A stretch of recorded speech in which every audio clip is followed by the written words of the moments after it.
नमस्ते मित्रों। कथा निधि चैनल पर आपका बहुत बहुत स्वागत है। हमारी आज की कहानी का नाम है खरी खरी। तो चलिए कहानी शुरू करते हैं।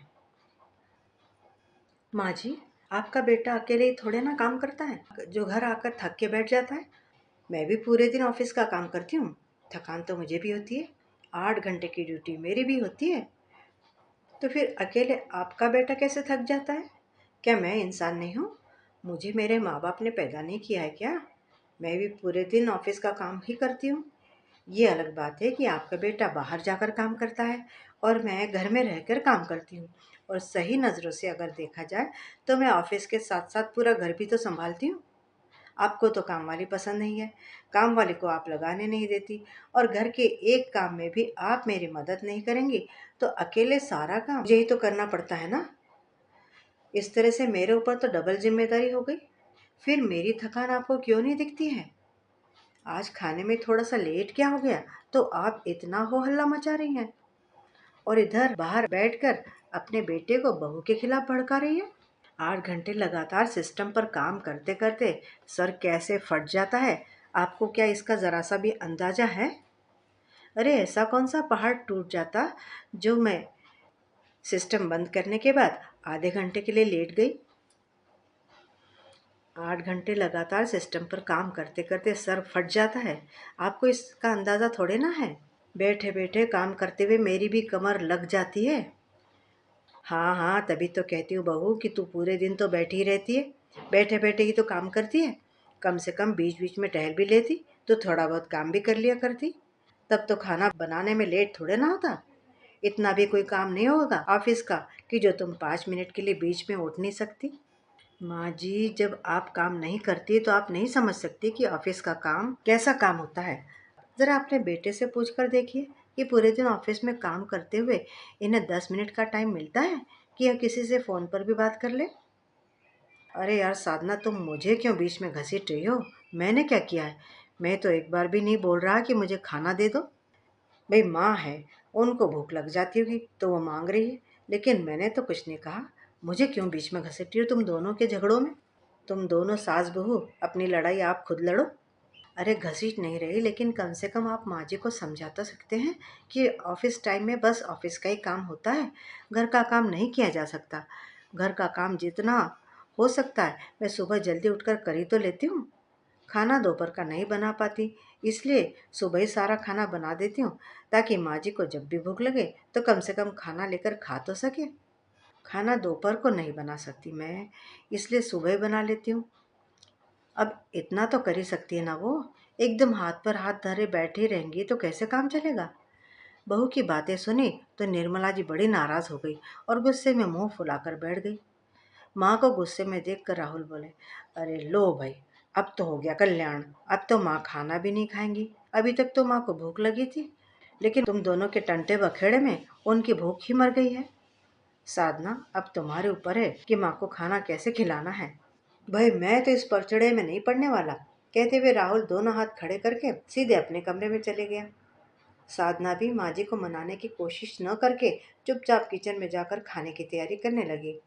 एक तो सुबह तड़के 5 बजे उठकर जल्दी जल्दी घर का सारा काम करती वह, झाड़ू पोछा बर्तन कपड़े, नाश्ता, फिर दोपहर का खाना भी वह सुबह ही बना दिया करती थी, क्योंकि 9 बजे सिस्टम पर बैठने के बाद तो 5 बजे से पहले वह उठ ही नहीं पाती थी। बस दोपहर को जो आधे घंटे का लंच ब्रेक होता है वही टाइम मिलता है। उसमें से साधना को घर का सामान, किचन का सामान, सब्जी दूध सब कुछ मंगाना पड़ता है। बाहर जाकर लाने का टाइम नहीं होता, इसलिए सब कुछ ऑनलाइन ही मंगाती थी। राहुल कभी भी एक दूध का पैकेट तक लेकर नहीं आता। खाली हाथी चले जाता है और खाली हाथी चले आता है वापस। घर की सारी जिम्मेदारी एक तरह से साधना के ऊपर ही थी। ऊपर से माँ जी एक काम वाली को भी घर में नहीं रहने देती। उसके काम में इतने नखरे निकालती है कि दूसरे दिन ही काम वाले काम छोड़कर भाग जाती है। वे खुद तो हाथ पैर चलाती नहीं, दूसरों को काम पर लगाने नहीं देती। आखिर ऐसे में साधना कब तक बर्दाश्त करती? आज ऑफिस में काम ज़्यादा था, मीटिंग लेट तक हुई तो माँ जी अपनी शाम की चाय भी बनाकर नहीं पी पाई। बार बार घड़ी देखती रही और साधना का उठने का इंतज़ार करती रही कि कब साधना उठे और कब किचन में जाकर चाय बनाकर लाए। लेकिन आज साधना के ऑफिस के काम में लेट हो गया और इस वजह से इनका मुंह फूल गया। जैसे ही राहुल घर आया, निर्मला जी राहुल के आगे सारी शिकायत का पिटारा खोलकर बैठ गई और जितना हो सकता था साधना को सुनाने लगी। साधना सोचने लगी कि शिकायत करने के लिए इनके शरीर में और इनकी जबान में ताकत है, लेकिन एक कप चाय बनाने के लिए ताकत नहीं रहती। मैं नहीं कहती कि मुझे भी चाय बनाकर दीजिए, लेकिन अरे खुद के लिए तो एक कप चाय बनाकर पी सकती हैं।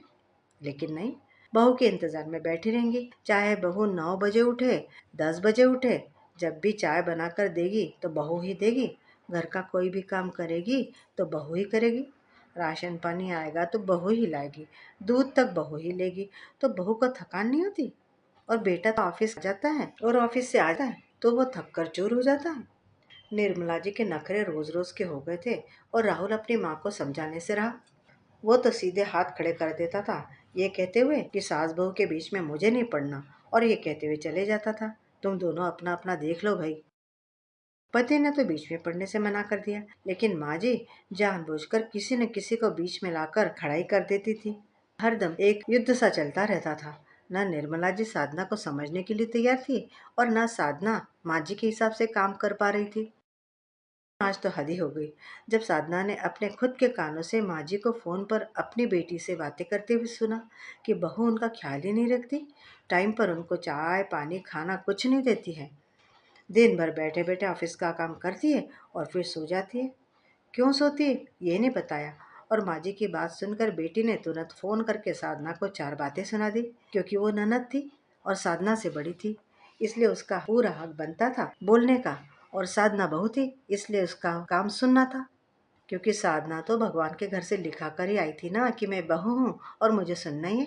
लेकिन बर्दाश्त करने की भी कोई एक सीमा होती है। एक तो साधना का सर दर्द से फटा जा रहा था, ऊपर से माँ जी के नखरे, और वह ननन के थ्रू उसे उल्टा सीधा सुनाई जा रही थी। उसे घमंडी बता रही थी, कह रही थी नौकरी का घमंड है और मैं उसकी माँ का ख्याल नहीं रखती।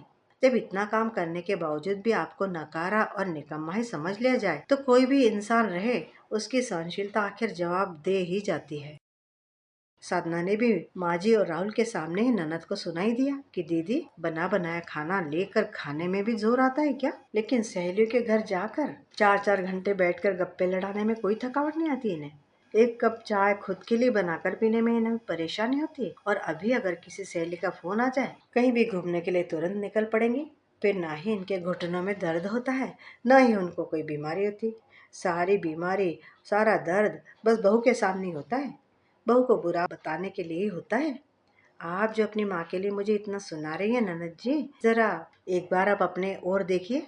आपकी सास तो लगातार आपके साथ काम करती रहती हैं, फिर भी माँ जी के साथ बैठकर आप उनकी 1000 शिकायतें करती। और आपकी माँ क्या करती है? खुद के लिए एक कप चाय भी बनाकर नहीं पी सकती। और तकलीफ आपकी माँ को बहुत है। और ननद जी बात तो मैं तीखी बोली थी, लेकिन बोली तो एकदम सही थी, और वो भी सबके सामने ही बोली ताकि एक बार में सबको समझ आ जाए। ननद रानी की यह सारी बातें सुनने के बाद बोलती बंद हो चुकी थी। उन्होंने उधर से फोन काट दिया, लेकिन माँ जी का मुंह और भी गुस्से से लाल हो गया था और वह गुस्से में राहुल को ही देखे जा रही थी, जैसे कह रही हो कि देख, तेरी पत्नी तेरे सामने तेरी माँ की कितनी बेइज्जती कर रही है और तू तू चुपचाप बैठा हुआ सुन रहा है। माँ को अपने गुस्से में देखते हुए देखकर राहुल ने कहा, माँ क्या तुम भी लेकर बैठ गई फालतू की बात? वैसे बुरा ना मानो तो साधना की बात में दम तो है। पूरे दिन आप अपनी सहेलियों के साथ इधर उधर घूमती रहती है, गप्पे लड़ाती रहती है, तब तो बिल्कुल सही रहती हो। थोड़ा बहुत अगर घर के कामों में मदद ही करवा दो। चलो मत मदद करो, कम से कम टाइम पर अपना और खाना तो खा पी लिया करो। टाइम पर अपने लिए एक कप चाय बनाकर पी लिया करो। खाना तो साधना सुबह सुबह बनाकर रख देती है, तो अपने समय पे खाना लेकर खा लिया करो। इतना तो तुम कर ही सकती हो। बेटे को बहू की साइड लेकर बोलते हुए देखकर निर्मला जी आखिर बोली पड़ी, हाँ बेटा, तेरा भी रंग मुझे दिखाई दे ही रहा है। तू भी रंग गया है पूरी तरह से अपनी पत्नी के रंग में। सबके सामने अपनी माँ की बेइज्जती करते हुए तुझे बहुत मजा आ रहा है। माँ देखो, इन औरतों के पचड़े में मुझे न डालो। मैं तुम सास बहू के बीच में बिल्कुल भी बोलना नहीं चाहता, लेकिन सच बात बताऊं तो अगर आपको तकलीफ है तो मैं कल ही आपके लिए एक केयर टेकर को रख देता हूँ। सुबह से लेकर शाम तक वह आपकी देखभाल में, आपकी हाजिरी में रहेगी। कम से कम ये रोज रोज के किचकिच से तो छुटकारा मिलेगा। अरे नहीं नहीं, मुझे कोई केयर टेकर नहीं चाहिए, मैं अपना काम खुद कर सकती हूँ। इतना सुनते ही राहुल ने जैसे नारा लगाते हुए अपनी खुशी जाहिर की। यस, ये हुई ना राहुल की माँ वाली बात। बस शाम की चाय की ही तो दिक्कत होती है। अब शाम की चाय माँ अपने लिए और अपने इस प्यारे बेटे के लिए बनाएगी। और साधना, तुम हमारे चाय पर बिल्कुल नज़र मत लगाना। तुम्हारे लिए तो माँ बिल्कुल भी चाय बनाने वाली नहीं, समझी? ये कहते हुए राहुल ने धीरे से एक आंख मार दी। साधना समझ गई कि यह सब राहुल बस माँ को मनाने के लिए कर रहा है, क्योंकि माँ जी वैसे दिल की बुरी नहीं है, बस कभी कभी टिपिकल सास वाली हरकतें कर दिया करती है। क्यों नहीं बनने वाली? तभी से पीछे से ननद रानी की आवाज आई। सबकी नजरें दरवाजे की ओर उठ गई। ननद को सामने देखकर साधना थोड़ी घबरा गई। उसे लगा अब घर में होगा असली महाभारत। लेकिन देखा तो ननद के चेहरे पर तो मुस्कुराहट थी। यह देखकर साधना के साथ साथ निर्मला जी भी हैरान थी। बेटी को देखते हुए निर्मला जी बोली, अरे बेटी, तू तू कब आई? चल आजा, सुन ले तेरे भाई और भाभी तेरी माँ के लिए कैसी कैसी बातें कर रहे हैं। कैसी बातें कर रहे हैं माँ? मैंने अभी सब कुछ सुन लिया। भाभी ने भले ही बातें तीखी बोली है, लेकिन बोला बिल्कुल सही है। ये तू कह रही है बेटी? अभी थोड़ी देर पहले ही तो साधना ने तुझे कितना कुछ सुनाया था, भूल गई तू सब? हाँ माँ, सुनाया तो जरूर था, लेकिन उसमें गलत तो कुछ भी नहीं बोली थी वो। साधना की बातें सुनकर पहले तो मुझे भी बहुत गुस्सा आ गया था। और साधना की बात बस अकेले मैंने ही नहीं सुनी, आपके दामाद ने भी सुन ली थी। ये सुनकर अब तो साधना बहुत डर गई और मन ही मन में सोचने लगी, हो गया कल्याण। जो भी बचे खुची इज्जत थी वो भी चली गई। ननद आगे बोली, माँ आपके दामाद ने मुझे समझाया भी कि भाभी घर और बाहर का, मतलब औरतों का और मर्दों वाला दोनों ही काम करती है। नौकरी भी करती है, साथ साथ पूरा घर भी संभालती है। तो माँ आपको थोड़ा बहुत तो मदद कर ही देना चाहिए। मैं आपको सारे काम करने के लिए नहीं कह रही हूँ, लेकिन आप चलती फिरती रहोगे तो आपके शरीर के लिए भी अच्छा ही रहेगा। थोड़ी बहुत आपकी एक्सरसाइज भी हो जाया करेगी। और वैसे भी अगर आप एक कप चाय नहीं बना सकती हो तो कल को जब आपके पोते पोतियाँ होंगे तो आप उन्हें कैसे संभालोगी? फिर किसके भरोसे रहेंगे वह? क्योंकि भाभी तो अपना ऑफिस देखेगी। फिर आपके पोते पोती कहाँ जाएंगे, सोचा है आपने?